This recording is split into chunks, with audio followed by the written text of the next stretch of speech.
think of it as camouflage, basically. It's like, what's the environment? Did they use white cables? Do they use USB-A, USB-C?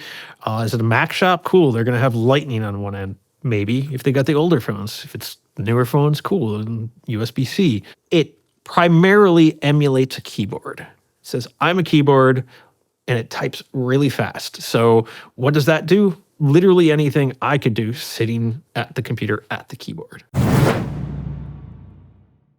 We're talking about the OMG cable, but I want you to discuss and talk about exactly what it is that the OMG cable does, and show us an example.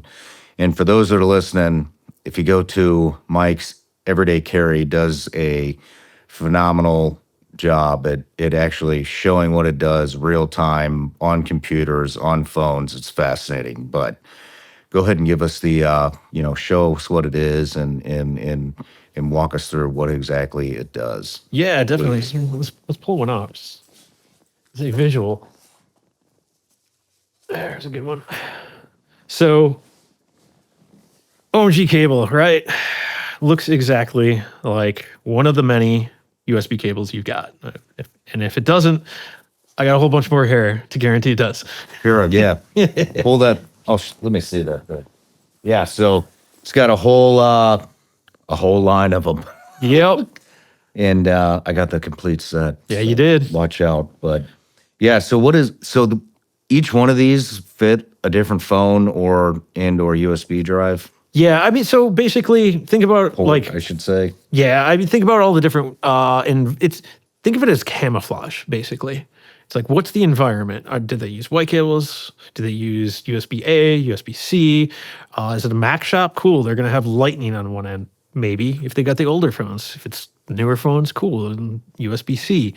And it's really about blending in to fit what's already in place. So you could swap it out, or you can do other things. There's a lot of different approaches and techniques you can have when you have a device that is physically invisible, and it just hiding in plain sight. So that's the physical aspect of it, and that took me a huge amount of time of shrinking down the components, which I will describe in just a second. But shrinking it down it just took absurd amounts of time. Just designing the PCB that goes in here, and then beyond that, just the entire process of integrating the PCB into a cable. That just took like a year, basically. Well, before we get into how you manufactured it, let's talk about what it does. Yeah, exactly.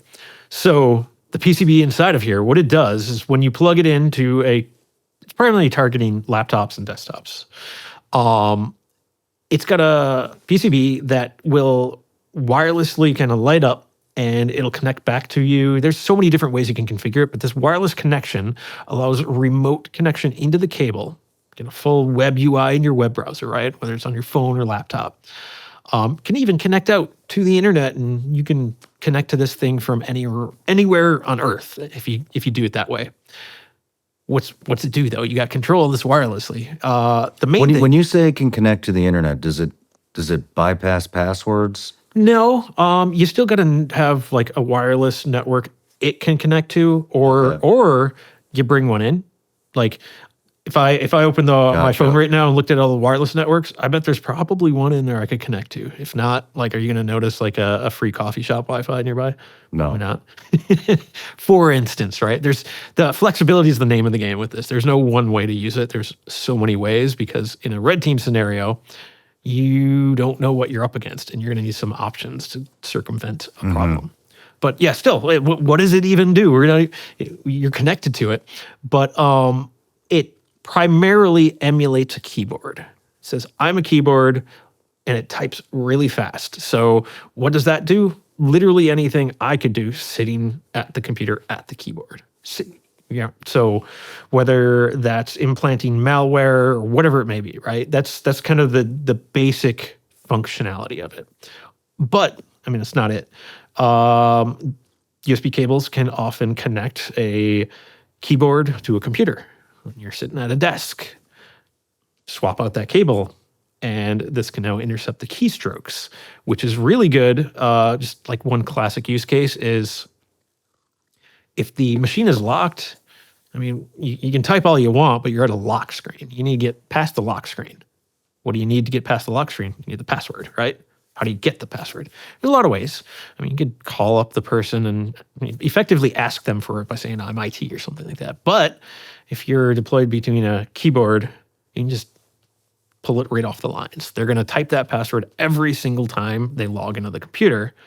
You remotely see that. You rebuild a new payload that maybe when they go to lunch in the evening, when you know they're not at the machine anymore, it's just going to type in that password, automatically unlock the machine, and then do all the nefarious things you want it to at that point. So you just have full access to the computer. Yeah, at that point, You yeah. can see everything. You can access anything, so long as you capture the password from the keystrokes. Yeah, so not so much seeing, there's a lot of it depends, right? But it's Is it like a primarily screen share, like that team viewer thing? not at this stage. So Okay. at this stage, we're just blindly sending keystrokes in, right? So as long as you know what OS it is or something like that, that's all you need on a desktop. Like I know if I hit Command Space, it's going to open up Spotlight on a Mac, and I can open up Chrome and then go to the address bar, do some things, right? For example, like that's a very repeatable series of keystrokes, and you can do them really fast once you know it. Just for an example. Okay. All right. So that's the basics of the very core functionality, and then you combine that with key logging, and suddenly you're getting a bigger picture here. But there's also other. Hold on. I want to go down. Yeah, totally. I'm a dummy with the shit. Yeah, let's go deep. So yeah. So what would you? So now I didn't even understand that, to be honest, when we did the EDC pocket dump. So basically, so in that little window, you said there will be a window that might pop up for. Oh yeah, so you see a little second. window blink, right? That's basically your terminal. In that case, there's a lot of things I could do, but in that case, on that, I think it was. So you could put some type of a Trojan horse or something in there. Yep. And implant it in the computer, like Exactly right. through a series of keystrokes. Exactly. And then if you detect the Trojan on there and you remove it, and the cable's still in play, which it's designed to be, just put it right back on. No shit. Which is absolutely a thing that has happened with a bunch of my customers that they have told me that, they did an engagement with a very high profile client. We can go into these types of things, but that reinfection vector is exactly what they used. Do you prompt it, or does it just automatically do it when you put it in the computer? Either or. So all about flexibility. So you can program this a couple different ways. So what I showed was me remotely connecting to it, and I hit go. But this can be configured that when it powers up, when it gets plugged in, it powers up. It can immediately run a payload. It can wait a series, however long you want, and then run a payload.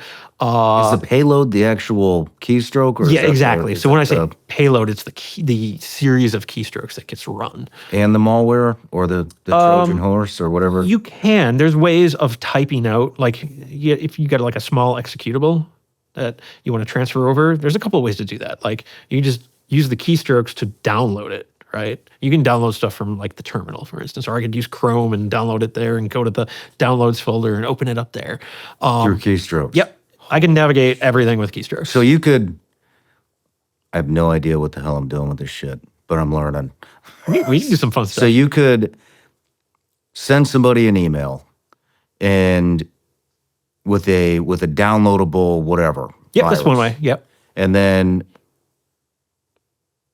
plant that cable on them. They plug the cable in. It does the keystrokes automatically to open Chrome, log into their email, download the thing. Yeah, that's one and way. Yep.